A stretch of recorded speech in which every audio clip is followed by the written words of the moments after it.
జూబ్లీహిల్స్ లో కేంద్ర మంత్రి బండి సంజయ్ ఎన్నికల ప్రచారం నిర్వహించారు. కృష్ణానగర్ లో ఇంటింటికి తిరుగుతూ బీజేపీకి ఓటు వేయాలని కోరారు. ప్రస్తుతం బండి సంజయ్ మాట్లాడుతున్నారు. లైవ్ లో చూద్దాం. ఒక్కసారి మీరు ఆత్మవిమర్శ చేసుకోండి. హైదరాబాద్ లో జరిగే అభివృద్ధి ప్రతి పైసా కేంద్రంలోని నరేంద్ర మోడీ గారి ప్రభుత్వం ఇచ్చిన పైసలు. పూర్తిగా వినతి పత్రాలు ఇచ్చింది. ఇక్కడ స్థానికంగా ఉన్న గౌరవ పార్లమెంట్ సభ్యులు కేంద్ర మంత్రివర్యులు కిషన్ రెడ్డి గారి యొక్క విజ్ఞప్తి మేరకు ఈ సికింద్రాబాద్ పార్లమెంట్ తో పాటు ఈ భాగ్యనగర్ మొత్తం కూడా అభివృద్ధి చెందుతున్నది వాస్తవము. నేను సవాల్ చేస్తున్నా, గతంలో బీఆర్ఎస్ పార్టీ గాని ఇప్పుడు కాంగ్రెస్ పార్టీ గాని మీరు నేను మొన్నటి చెప్తున్నా, ఈ పార్టీ వస్తలేదు ఆ పార్టీ వస్తలేదు. మీరు హైదరాబాద్ ఈ భాగ్యనగర్ ను అభివృద్ధి చేయడానికి ఎన్ని లక్షల కోట్లు ఎన్ని వేల కోట్లు ఖర్చు పెట్టిరో మీరు వివరాలు అందించండి. ప్రతి పైసా లెక్క మేము చెప్పడానికి సిద్ధంగా ఉన్నాం. అన్ని పైసలు కేంద్రాన్ని ఒక్క పైసా అంటే రాష్ట్ర ముఖ్యమంత్రి ఎక్కడి తెచ్చిండు? లేవు అన్నప్పుడు ఎక్కడి తెచ్చిండు పైసలు? పాకిస్తాన్ తెచ్చిందా బంగ్లాదేశ్ తెచ్చిందా? సరే కేసీఆర్ అన్నప్పుడు అప్పుడు దొంగనోట్లను పెట్టిన వచ్చాడు, దొంగదండ చేసిన వచ్చు. మరి రాష్ట్ర ముఖ్యమంత్రి ఇప్పుడు అభివృద్ధి చేయడానికి పైసలు ఎక్కడి చేస్తాడు? ఫీజు రియంబర్స్మెంట్ లేదు, ఆరోగ్యశ్రీ లేదు, పెన్షన్దారులకు పైసలు లేవు, రిటైర్మెంట్ అయిన ఉద్యోగస్తులకు పైసలు లేవు, ఉద్యోగాలు ఇవ్వడానికి పైసలు లేవు, సంక్షేమ పథకాలు అమలు చేయడానికి పైసలు లేవు, గ్రామ పంచాయతీలకు ఒక్క పైసా ఇయ్యలే. ఎక్కడి చేస్తాడు? ఇలా మాకు ఓటేస్తే దీపక్ రెడ్డి గారు గెలిపిస్తే కిషన్ రెడ్డి గారు గతంలో నిధులు తీసుకొచ్చిండు. మళ్ళా కేంద్రం దగ్గరకు పోయి, సార్ తెలంగాణ కేంద్రానికి కేంద్ర నాయకత్వానికి ఈ తెలంగాణ రాష్ట్రంలో మోడీ రాజ్యం రావాలి, రామరాజ్యం రావాలి, తెలంగాణ అభివృద్ధి చేయాలని చెప్పి ఒక లక్ష్యంతో నరేంద్ర మోడీ గారు ఉన్నారు. భారతీయ జనతా పార్టీ ఉంది. కాబట్టి ఈ ఉప ఎన్నికల్లో గెలిపిస్తే ఇలా కిషన్ రెడ్డి గారు పోయి మోడీ గారి దగ్గరకు పోయి, సార్ ఉప ఎన్నికల్లో భారతీయ జనతా పార్టీ గెలిచింది, తెలంగాణ ప్రజలు మమ్మల్ని ఆదరిస్తున్నారు, మిమ్మల్ని అభిమానిస్తున్నారు, మీ రాజ్యాన్ని రావాలని కోరుకుంటున్నారు, అందుకే నిధులు ఇవ్వండి సార్ అని చెప్పి కేంద్రం నుంచి నిధులు తీసుకొచ్చే అవకాశం ఉంది. ఆ ఒక్క ఆధారం తప్ప జూబ్లీహిల్స్ అభివృద్ధికి వేరే ఆధారం లేదు. ఇలా గుర్తుంచుకోండి. ఇవాళ మీకు అభివృద్ధి కావన్నా, ఈ అరాచకాలు కావన్నా, అవినీతి కావన్నా, ఇవాళ ఎంత ఆశ్చర్యం అంటే, నేను పాదయాత్ర చేస్తుంటే లెఫ్ట్ సైడ్ బీఆర్ఎస్ వాళ్ళు పైసలు వస్తున్నారు, రైట్ సైడ్ కాంగ్రెస్ వాళ్ళు పైసలు వస్తున్నారు, కలిసి వస్తున్నారు. ఒకరు 5,000 ఒకరు 7,000. ఏంది 5,000 7,000 రూపాయలు కాంగ్రెస్ వాళ్ళు బీఆర్ఎస్ వాళ్ళు ఇస్తే ఓటేరు వాళ్ళకే ఓటు అమ్ముకుంటారా? ఇలా జూబ్లీహిల్స్ లో కాంగ్రెస్ బీఆర్ఎస్ గెలిస్తే దేశం అంతా ఏమనుకుంటారంటే జూబ్లీహిల్స్ ఓటర్స్ పైసలకు ఓటు అమ్ముకోవడానికి చెడు ఆలోచన, చెడు మెసేజ్ ఇలా సమాజానికి పోయే ప్రమాదం ఉంది. వాళ్ళు ఇచ్చే పైసలు పక్కా తీసుకోరి. కాంగ్రెస్ వాళ్ళు 5,000 ఇస్తున్నారట, బీఆర్ఎస్ వాళ్ళు 7,000 ఇస్తున్నారట. ఎందుకంటే 10 సంవత్సరాలు పొట్టు దొబ్బు తిన్నారు వాళ్ళు. 2 సంవత్సరాల్లో వాళ్ళకంటే చంపిన పైసలు 5,000 కాంగ్రెస్ వాళ్ళట, 7,000 బీఆర్ఎస్ వాళ్ళట. పక్కా లెక్క పెట్టుకుని పైసలు తీసుకొని ఓటు మాత్రం అమ్ముకోకండి. ఈ పైసలు ఒలికిస్తున్నారు, 5,000 7,000 ఒలికిస్తున్నారు. ఓన్లీ ఒక మతానికి మాత్రమే ఇస్తున్నారు. ఇలా మేము అభివృద్ధి గురించి మాట్లాడుతున్నాం, కానీ వాళ్ళు అభివృద్ధి మీద చెప్పుకునే అది లేక బీఆర్ఎస్ పార్టీలకు అభివృద్ధి చెప్పుకునే అర్హత లేదు. 10 సంవత్సరాలు ఏం పికలే. కాంగ్రెస్ పార్టీ 2 సంవత్సరాలు జూబ్లీహిల్స్ మొక్కన చూడలే. ఆ 2 పార్టీలకు ఏం అవకాశం లేదు. వాళ్ళు చేసింది ఏంది? కేసీఆర్ కొడుకు అధికారం ఉన్నప్పుడు ఇలా బిల్డర్ అందరి దగ్గర ఫ్లోర్లు కమిషన్ పేమెంట్ రిజిస్టర్ చేసుకున్నాడు. ఫ్లోర్లు వాళ్ళు వాళ్ళు చేసుకుంటే ఇప్పుడు కాంగ్రెస్ పార్టీ వాళ్ళు ఇంచులు గజాలు ఫీట్లు వాళ్ళు పొట్టుకొని వాళ్ళు చంపుతున్నారు. వాళ్ళు ఫ్లోర్లు, వీళ్ళు ఇంచులు గజాలు ఫీట్లు పైసలు చంపడం వీళ్ళు.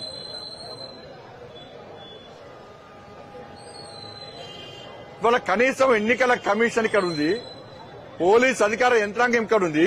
విచ్చలవిడిగా పైసలు వంచుతుంటే ఇంతకంటే దుర్మార్గం ఏముంటుంది? ఇవాళ మేమేమంటున్నాం? అభివృద్ధి ద్వారా గెలవాలనుకుంటున్నాం. జూబ్లీహిల్స్ అభివృద్ధి జరగాలి. కానీ కాంగ్రెస్ బీఆర్ఎస్ ఏం మతం కోణంతో గెలిచే ప్రయత్నం చేస్తున్నాయి. ఈ రెండు పార్టీలు తుర్కోల ఓట్ల కోసం ప్రయత్నం చేస్తున్నాయి. రెండు పార్టీలు కూడా. బీఆర్ఎస్ పార్టీ ఇమాములను పట్టుకున్నది, పైసలు ఇస్తున్నది వందల కోట్ల రూపాయలు. కాంగ్రెస్ పార్టీలు ఎంఏ పార్టీ సంకలేసుకొని పోయి వందల కోట్ల రూపాయలు ఖర్చు పెడుతున్నారు. వారి రెండు పార్టీలు డైరెక్ట్ గా మాకు హిందువుల ఓట్లు అక్కర్లేదు అని చెప్తున్నారు. ఎందుకంటే తుర్కోళ్ల ఇళ్ల మీద పడి 5,000, 7,000 రూపాయలు ఇస్తున్నారు. మిక్సీలు, గ్రైండర్లు, కుక్కర్లు ఇస్తున్నారు. బీఆర్ఎస్ వాళ్ళు చీరలు ఇస్తున్నారు.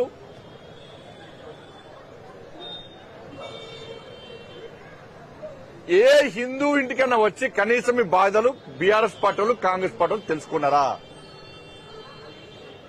సాక్షాత్తు రాష్ట్ర ముఖ్యమంత్రి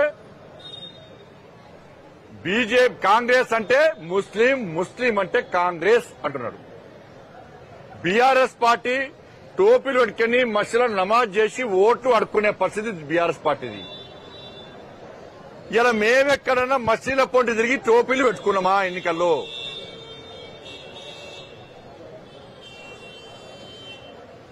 కాబట్టి మళ్లీ అప్పీల్ చేస్తున్నా, దయచేసి జూబ్లీస్ ఓటర్ మహాశయులారా, మీరిచ్చే తీర్పు మా కార్యకర్తలకు ఒక మనోస్థైర్యం, ఒక ధైర్యాన్ని భరోసా ఇస్తున్నది. ఎందుకంటే గతంలో కొట్లాడింది మేమే, బీఆర్ఎస్ పార్టీ మెడల్ వంచింది మేమే, మా జీవితాలను సర్వనాశనం చేసుకునేది మీకోసం మేము. మా నాయకులు, మా కార్యకర్తలు బీఆర్ఎస్ పాలనలో బీఆర్ఎస్ పార్టీ అరాచకాలను ఎదురించి ప్రజల కోసం కొట్లాడి, ప్రతి వర్గం కోసం కొట్లాడితే మా జీవితాలు, మా కార్యకర్తలు, మా నాయకుల జీవితాలు సర్వనాశనమైనాయి. అయినా మీరు బీఆర్ఎస్ మీద కోపంతో కాంగ్రెస్ పార్టీ కొట్టేశారు. ఇప్పుడు కాంగ్రెస్ పార్టీ మీ జీవితాలను మార్చిందా? మార్చలే. వాళ్ళు వీళ్ళు ఇద్దరు ఒకటే. తెలంగాణ రాష్ట్రంలో ఆర్కే బ్రదర్స్, రేవంత్ రెడ్డి, కేటీఆర్ రాజ్యం కొనసాగుతున్నది.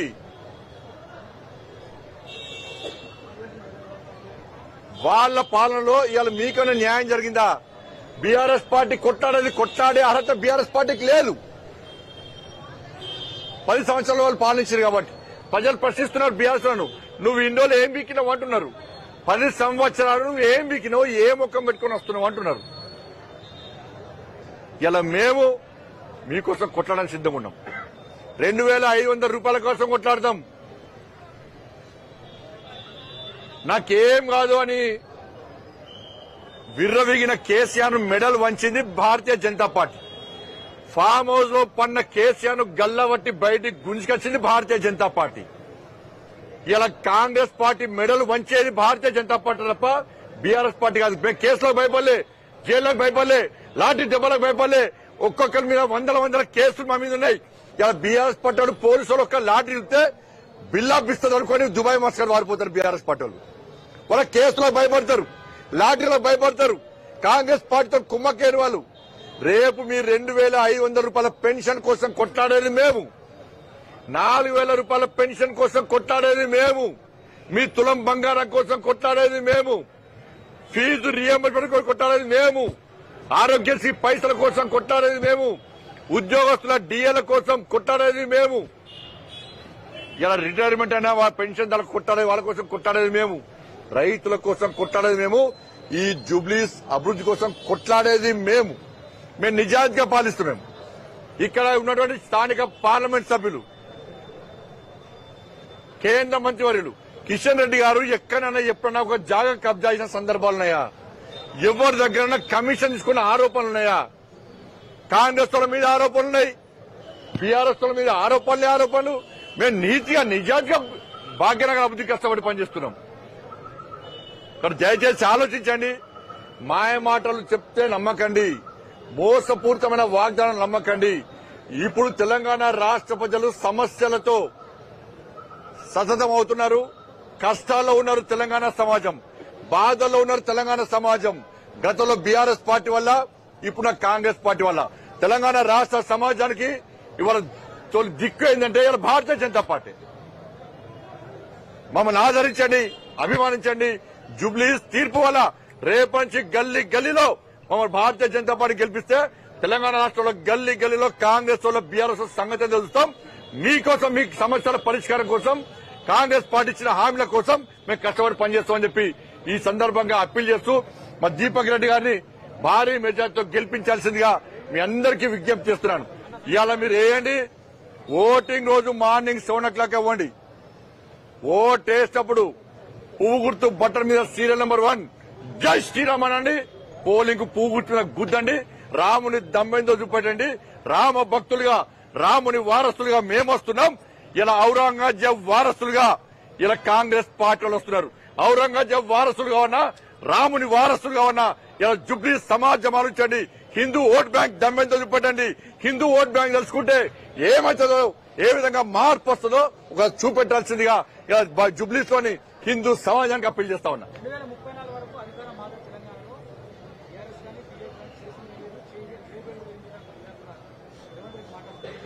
అన్న ఈ 2 సంవత్సరాలు అయిపోయింది. ఇంకా 3 సంవత్సరాలు కాంగ్రెస్ పార్టీ ఉంటే చాలు. కాంగ్రెస్ పార్టీకి వేరేటోళ్ళు ఇబ్బంది పెట్టే అవకాశం వాళ్ళు లేరు. వాళ్ళే అనుకుంటారు. ఇవాళ బీఆర్ఎస్ ఇవాళ ఇక్కడ ఓడిపోవాలని కాంగ్రెస్ పార్టీలు చూస్తున్నారు. కాబట్టి ఈ 3 సంవత్సరాలు ఉంటే చాలు.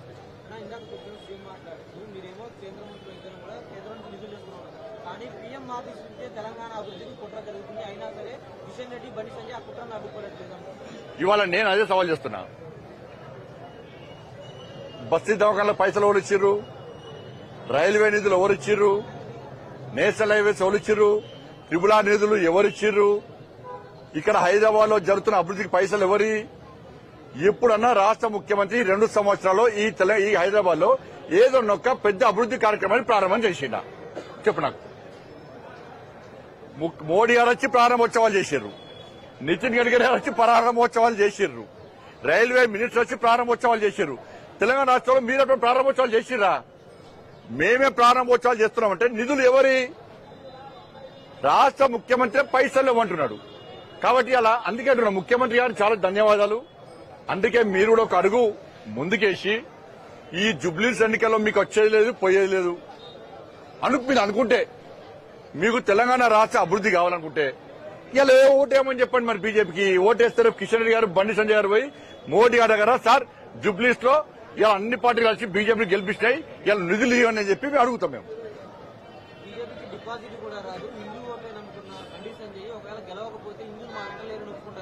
అన్నా ఒక్కరు గుర్తుంచుకోనా, ఇలా ముఖ్యమంత్రి కాంగ్రెస్ అంటేనే ముస్లిం అంటేనే కాంగ్రెస్, ముస్లింస్ అందరూ ఓటేయాలని ముఖ్యమంత్రి అన్నాడు. నేను అప్పటిదాకా హిందూతో మాట్లాడలే. ఎవరన్నారు? ముఖ్యమంత్రి అన్నాడు. ఈ కేసీఆర్ కొడుకు ట్విట్టర్ టిల్లు ఏం చేసిండు? మీటింగ్ పెట్టి మాకు ఓటేయండి, నా సొంత పైసలతో కబ్రస్థాన్లు కట్టిస్తా అన్నాడు. నా సొంత పైసలతో కబ్రస్థాన్ కట్టిస్తా అన్నాడు. అంటే హిందువులందరూ చేతులు ముడుచుకొని కూర్చోవాలనా? హిందూ ధర్మానికి ఆపదేస్తే మాకు హిందువుల ఓటు అక్కర్లేదు, మేము తుర్కోల ఓట్లతోనే గెలుస్తామని చెప్పి కాంగ్రెస్ పార్టీ బీఆర్ఎస్ పార్టీ అంటే హిందువుల గురించి మాట్లాడాలన్నా లేదా? ఎస్, బీజేపీ అంటే హిందూ అంటే బీజేపీ అని చెప్పి బల్లా గుద్ది చెప్తున్నాం, గల్లా ఎగరేసుకొని చెప్తున్నాం. వాళ్ళ హిందూ సమాజం ఆలోచించాలి. 20% ఉన్నటువంటి మైనార్టీల గురించి కాంగ్రెస్ పార్టీ కొట్లాడుతున్నది, బీఆర్ఎస్ పార్టీ కొట్లాడుతున్నది. టోపీలు పెట్టుకొని తిరుగుతున్నారు, నమాజులు చేస్తున్నారు. కానీ ఏ ఒక్క నాయకుడు గుళ్ళ వైపు పూజలు చేస్తలేడు. ఏ ఒక్క నాయకుడు స్వామిజలం పెట్టుకొని కనీసం ప్రచారం చేస్తలేరు. అంటే హిందూ ఓట్లు అంటే వాళ్ళకు చులకనా? హిందూ ఓట్లు వద్దని వాళ్ళు అంటున్నారు. 80% ఉన్న హిందూ సమాజం గురించి మాట్లాడేది, ఆలోచించేది, రక్షించేది, కాపాడేది కేవలం భారతీయ జనతా పార్టీ. వాళ్ళు ముస్లిం అంటున్నారు, పక్కా మేము హిందూ పక్కా బరాబర్ అంటాం. మేము హిందూ ఓట్ బ్యాంక్ ద్వారా జుబ్లీస్ లో పక్కా గెలవబోతున్నాం. హిందూ ఓట్ బ్యాంక్ దమ్మెందో చూపట్టబోతున్నాం. జుబ్లీస్ సమాజానికి అప్పీల్ చేస్తున్నాం. సాక్షాత్తు రాష్ట్ర ముఖ్యమంత్రి జుబ్లీస్ లో హిందువులు ఐక్యత లేదు, హిందువులు చాతగాని వాళ్ళు హిందువులు ఓట్ బ్యాంక్ గా మారారు అని చెప్పి సాక్షాత్తు రాష్ట్ర ముఖ్యమంత్రి అన్నప్పుడు ఇక ఇంతకంటే దౌర్భాగ్యం, మీరు ఓటు లేకుంటే అంతకంటే సిగ్గుచేటు ఇంకోటి ఉండదు. ఎన్నికలు వస్తాయి పోతాయి. ఇది ధర్మానికి సంబంధించిన విషయం. అభివృద్ధి చేసేది మేమే, హిందూ ధర్మాన్ని కాపాడేది కూడా మేమే. కేటీఆర్ మాట్లాడుతూ దీనిలో బండి సంజయ్ నీచుడు గోపినాథ్ మరణం మీద అనుమానం 3 నెలల క్రితం రాలేదా, 3 రోజుల ముందు వచ్చిందా ఎన్నికల కన్నా? సిగ్గుండాలే బట్టబాజీ రాజకీయాలు. నీచుడు ఓడో రమ్మని చెప్పని చెప్తా. నేను అంటున్నా సార్, ఇక లాస్ట్ నేను చెప్తున్నా, నేను ఇచ్చినా నువ్వు నిచ్చుడువా? నువ్వు సవాల్ చేస్తా. ఏ రాజకీయ నాయకుడైనా 10 మందికి స్ఫూర్తి రకంగా ఉండాలి.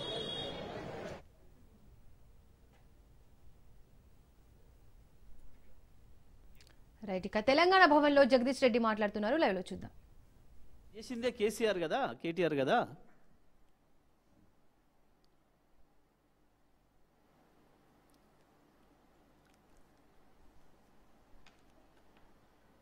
నిజమే, తప్పకుండా నీ కేసీఆర్ 10 ఏళ్ల పాలనకి నీ 2 ఏళ్ల పాలనకే రెఫరెండం అని చెప్పాల్సింది నువ్వు ఒక్క సభలో. నన్ను కేటీఆర్ చెప్తున్నాడు,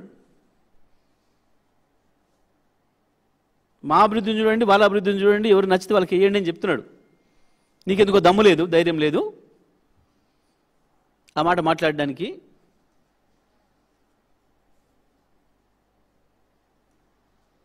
ఇది నేను చేసిన పని, ఇది ఒక్కటి అని చెప్పి చూపించగలుగుతావా?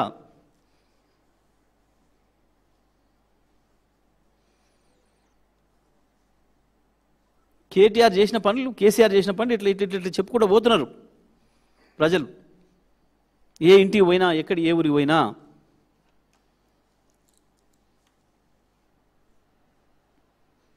ఇంకా బుద్ధి లేకుండా 24 గంటల కరెంట్ ఇచ్చినట్టు వీళ్ళు హైదరాబాద్కు అందుకనే బ్రాండ్ ఇమేజ్ పెరిగిందంట.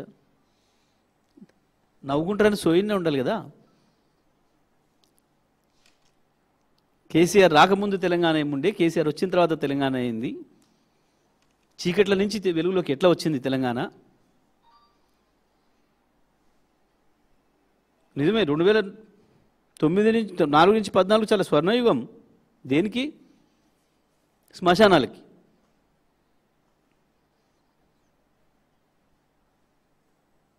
ఎక్కడైనా చేసిరా ప్రపంచంలో? పారిశ్రామికవేత్తలే స్వయంగా ధర్నాలు చేసిన ఏకైక సందర్భం ప్రపంచ చరిత్రలో మొదటిసారి హైదరాబాద్లోనే జరిగింది.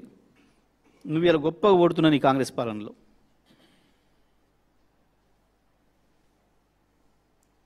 అవాళ నువ్వే మాట్లాడినావు దాని మీద. ఇందిరా పార్క్ దగ్గర మేము నాశనం అయిపోతున్నాం, పరిశ్రమలు మూతపడుతున్నాయి, వేలాది మంది కార్మికులు ఉపాధి కోల్పోతున్నారు, మీరు కరెంట్ ఇవ్వక. వారానికి 3 రోజులు కరెంట్ ఇవ్వకుండా చేసి రైతాంగాన్ని, వ్యవసాయ రంగాన్ని నాశనం చేసి, పారిశ్రామిక రంగాన్ని నాశనం చేసి, ప్రజలను వలస బతుకుల పాలు చేసి, ఆకలి చావులకు గురేటట్టు చేసి, ఎవరి కాలంలో చచ్చిపోయారు? సిరిసిల్ల చేనేత కార్మికులు, పోచంపల్లి చేనేత కార్మికులు, గద్వాల చేనేత కార్మికులు.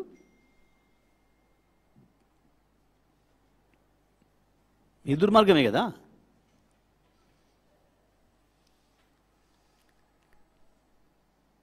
ఇన్నిటికి కారణమై లెక్క తీద్దాం. తెలంగాణ రాష్ట్రం ఏర్పడే నాటికి ఇంకా మూర్ఖత్వానికి పరాకాష్ట.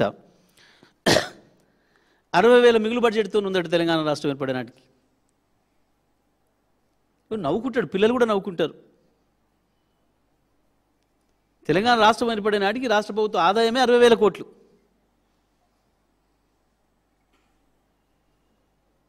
ఎందుకు ఆ తెలివి తక్కువ మాటలు? చదువు రాకపోతే వాడిని అడిగి రాయించుకొని మాట్లాడితే బాయ్. పోజులకు నేను ఒక్కనే పోతా అని పోయి 60,000 మిగులు బడ్జెట్ ఉందా? రాష్ట్రాలు కాదు, కేంద్రానికే లేదు 60,000 మిగులు బడ్జెట్. 60,000 రాష్ట్ర ప్రభుత్వ ఆదాయం అన్నాడు. దాన్ని కేసీఆర్ గారు ఒక్కొక్క రూపాయి పెంచుకుంటూ 2.5 లక్షల కోట్లకు తీసుకొచ్చారు. తెలంగాణ రాష్ట్రం ఏర్పడ్డ నాడు మన మిగులు 300 కోట్లు. మొన్న మేము నీకు అప్పచెప్పే నాటికి 5,500 కోట్లు మిగులు. మొన్నట్లే మాట్లాడితేవి వచ్చిన భాష మాట్లాడి ఏదో ఒళ్ళంతా వలగొట్టుకునే సామెత ఉంటుంది ఊళ్ళల్లో. వచ్చినది మాట్లాడితేవి తనలో వడబడితే అవతల ఊళ్ళతోని. తెలిస్తే మాట్లాడాలి.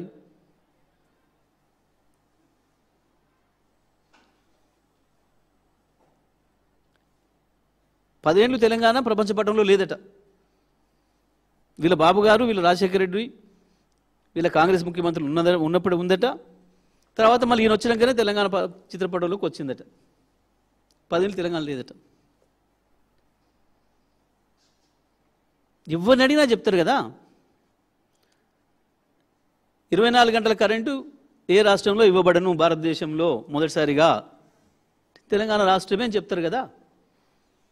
ఎవరానాడు ముఖ్యమంత్రి అంటే కేసీఆరే కదా.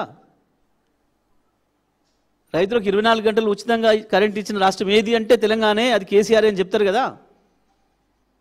భారతదేశంలో మొట్టమొదటిసారిగా మంచినీళ్ళు ఇంటింటికి ఇచ్చిన రాష్ట్రం ఏది అంటే అది తెలంగాణే, అది కేసీఆర్ తెచ్చిన భగీరథతోనే అని చెప్తారు కదా.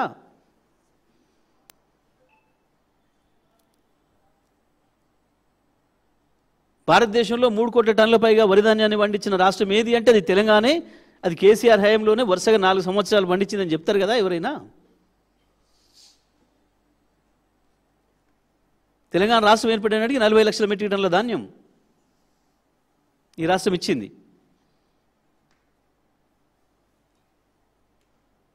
రెండు 2018-19 నాటికే 3 కోట్ల టన్నులు చేరుకుంది. వరుసగా 4 సంవత్సరాలు పండించినాం.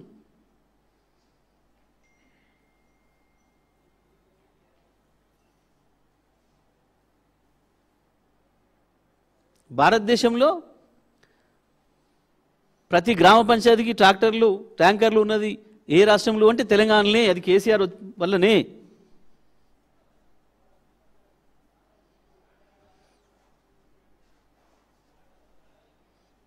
భారతదేశంలో కళ్యాణలక్ష్మి, షాదీ ముబారక్ పేరు మీద ఏ ఇంట్లో ఆడపిల్ల పెళ్లి చేసుకున్నా ₹1,00,000 ఇచ్చింది ఏ రాష్ట్రము అంటే తెలంగాణ, అది కేసీఆర్ ఉన్నప్పుడే.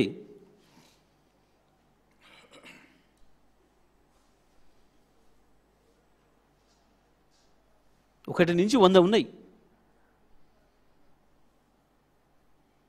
ఈ ముఖానికి ఏందో చెప్పు. ఒక్కటి 2023 నుంచి ఇప్పటివరకు చేసింది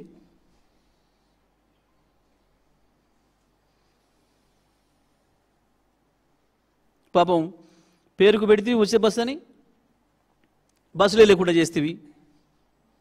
ఎంతమంది పిల్లలు ఏడుచుంటో చూసినాం. బస్సులో సీటు దొరకక, బస్సులు దొరకక కాలేజీలో పోలేకపోయినాం, పరీక్షలకు పోలేకపోయినాం, సమయానికి పోలేకపోతున్నామని. పేరుకు మహిళలు తగ్గిస్తేవి, భర్తలకు పెంచివి, మొగోళ్ళకు పెంచుతీవి, డబల్ చేస్తేవి, జేబులు కొట్టబడితేవి.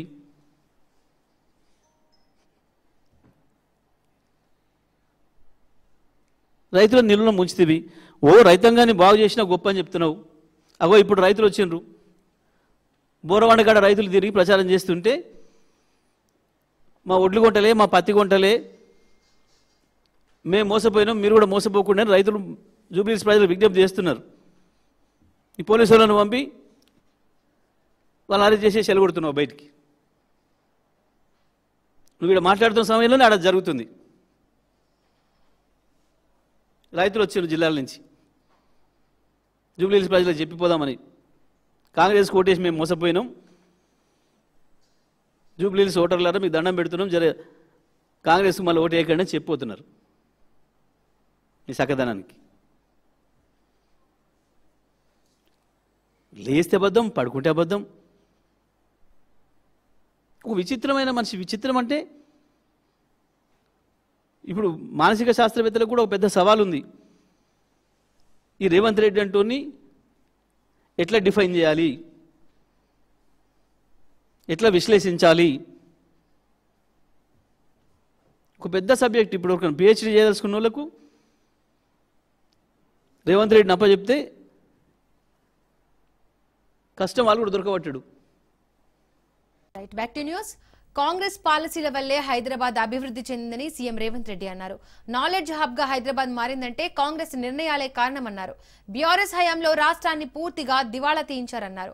8 లక్షల కోట్ల అప్పుతో రాష్ట్రాన్ని అప్పజెప్పారని, వాళ్ల అప్పులు తీరుస్తూ పథకాలు అమలు చేస్తున్నామని తెలిపారు. రాష్ట్రానికి అన్యాయం జరుగుతుంటే కేంద్ర మంత్రి కిషన్ రెడ్డి నోరెత్తడం లేదన్నారు. ఫ్రంట్ కోసం అహర్నిశలు కృషి చేస్తున్నాం. Future city, knowledge park, knowledge సిటీనో లేకపోతే ఫైనాన్షియల్ డిస్ట్రిక్ట్ 400-500 ఎకరాల నిర్మాణం కాదు, ప్రపంచానికి ఒక గొప్ప నగరాన్ని అందించాలని 30,000 ఎకరాలలో ఈరోజు భారత్ ఫ్యూచర్ సిటీకి ప్రణాళికలు సిద్ధం చేసి పక్కడ్బందీగా అంతర్జాతీయ సంస్థ తీసుకొచ్చి ఈరోజు వాటన్నిటినీ ఒక కొలిక్కి పట్టుకొచ్చినాం కదా. రీజనల్ రింగ్ రోడ్ ఎక్కడేసిన గొంగడు అక్కడ ఉంటే నేను వచ్చి సాధించిన కదా. రేడియల్ రోడ్స్ నేనేస్తున్నా కదా. మూసీ రివర్ డెవలప్మెంట్ ఫ్రంట్కే కాకుండా ఎలివేటెడ్ కారిడార్స్ నేను కదా డిజైన్ చేసింది. ఈ 1.5 yearsలో ఒక్క రోజైనా ఎక్కడైనా వృధా చేసినామా? రాబోయే 10 సంవత్సరాలు మేము ఉంటాం, ఇవన్నీ పూర్తి చేస్తాం. అహ్మదాబాద్ సబర్మతి రివర్ ఫ్రంట్ కట్టుకోవచ్చు, గుజరాత్ ఉత్తరప్రదేశ్ గంగా నది రివర్ ఫ్రంట్ కట్టుకోవచ్చు, ఢిల్లీ యమునా నది రివర్ ఫ్రంట్ కట్టుకోవచ్చు. అది అద్భుతమని ప్రపంచమంతా ప్రచారం చేసుకుంటారు మోడీ ఆయన తాబేదారు. హైదరాబాద్ నగరంలో మూసి రివర్ డెవలప్మెంట్ ఫ్రంట్ కట్టుకుందాం అంటే మేము అడ్డం పడుకుంటాం, మేము పోయి అడ్డుకుంటామని ఈరోజు కిషన్ రెడ్డి వీళ్ళు మన వరదలు వచ్చినప్పుడు ఎందుకో పోయి పండుకోలేదు. మన మూసి అంత కొట్టుకపోతుంటే ఎందుకు ఉండలేదు అక్కడికి వెళ్ళి. బీజేపీ పాలిత రాష్ట్రాలలో అభివృద్ధి జరగాలి, తెలంగాణ రాష్ట్రంలో అభివృద్ధిని అడ్డుకోవాలి. ఎందుకంటే ఇక్కడి పెట్టుబడులు గుజరాత్కు తరలిపోవాలి. ఇదే కిషన్ రెడ్డి గారి ప్రణాళిక. గుజరాత్కు గులాంగిరి ఎందుకు చేస్తున్నాడు కిషన్ రెడ్డి గారు? వర్గీకరణ మీద ఎవడైనా ఈ దేశంలో సాహసం చేసిండా? 35 సంవత్సరాల నుంచి ఎస్సీ వర్గీకరణ మీద పోరాటాలు చేసి పిల్లలు ప్రాణాలు కోల్పోయి ప్రాణం పెట్టి కొట్లాడింది. వర్గీకరణ సమస్యకు శాశ్వత పరిష్కారం చూపించి వర్గీకరణనే మొట్టమొదటి దేశంలో అమలు చేసిన రాష్ట్రంగా నేను మొదటి స్థానంలో నిలబడ్డా.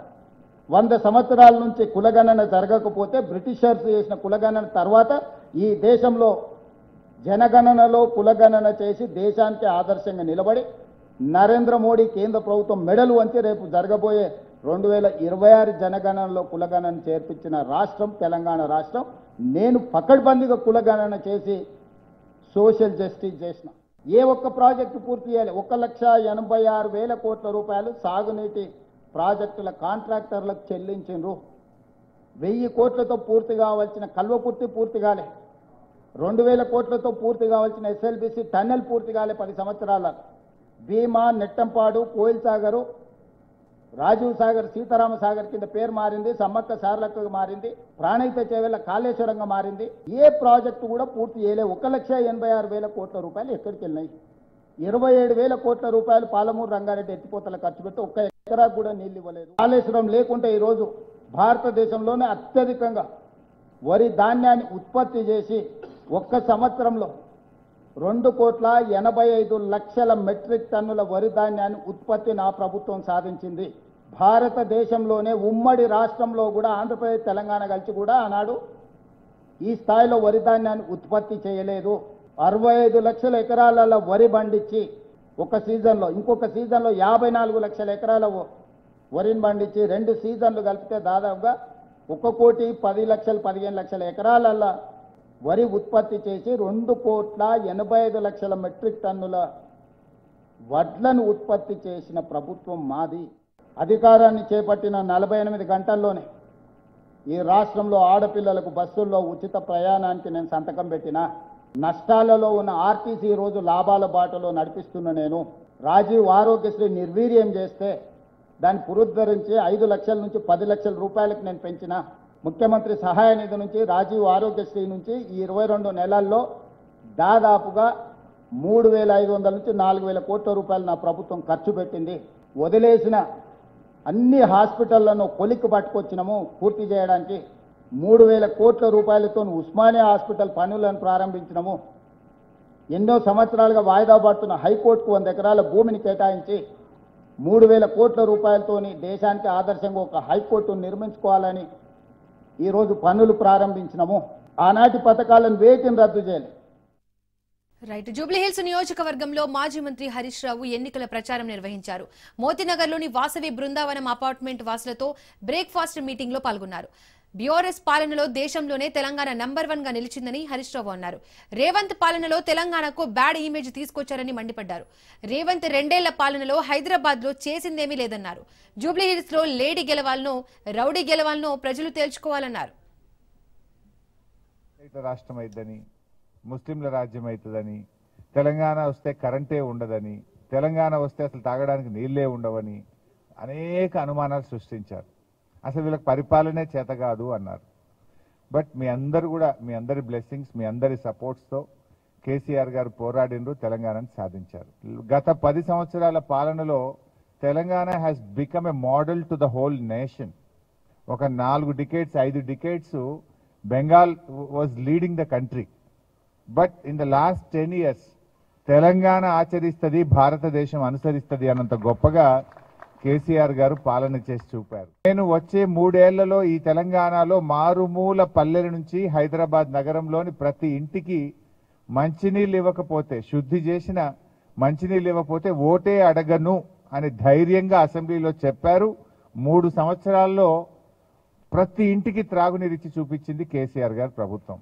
ఆ మిషన్ భగీరథను చూసి ప్రధానమంత్రి మోడీ గారు, కేంద్ర ప్రభుత్వం when it is possible in Telangana why not in India అనే ఒక డిస్కషన్ వచ్చి తెలంగాణ మోడల్ను కాపీ కొట్టి భారతదేశం అంతా హర్ ఘర్ కో జల్ అనే ఒక ప్రోగ్రామ్ని స్టార్ట్ చేసినారు. మిషన్ మోడ్లో కాకతీయ రాజులు కట్టిన చెరువుల పునరుద్ధరణ చేస్తున్నాం కనుక దాన్ని మిషన్ కాకతీయ అని పేరు పెట్టి 3 సంవత్సరాల్లో చెరువులు పునరుద్ధరించాం. భారతదేశంలోని, అప్పుడు నేనే ఇరిగేషన్ మినిస్టర్గా ఉంటుంది, ఎన్నో రాష్ట్రాల నుంచి ఇంజనీర్లు వచ్చి, ఆయా డిపార్ట్మెంట్స్ వచ్చి మనం చూసి నేర్చుకొని పోయారు. తర్వాత కేంద్ర ప్రభుత్వం, ఉమాభారతి గారు కేంద్ర మంత్రిగా, వారు నన్ను అడిగి ఒక మీటింగ్లో తెలుసుకొని సెంట్రల్ సిడబ్ల్యూసి ఇంజనీర్లు వచ్చి తెలంగాణలో చూసి వాళ్ళు దేశం మొత్తం కూడా అమృత్ సరోవర్ పేరిట ఆ కార్యక్రమాన్ని ప్రారంభించారు. తెలంగాణలో పండిన వరి మనం తినంగా పక్కన 10 రాష్ట్రాలకు అన్నం పెట్టే ధాన్యాగారంగా తెలంగాణను మార్చిందంటే కేసీఆర్ గారు.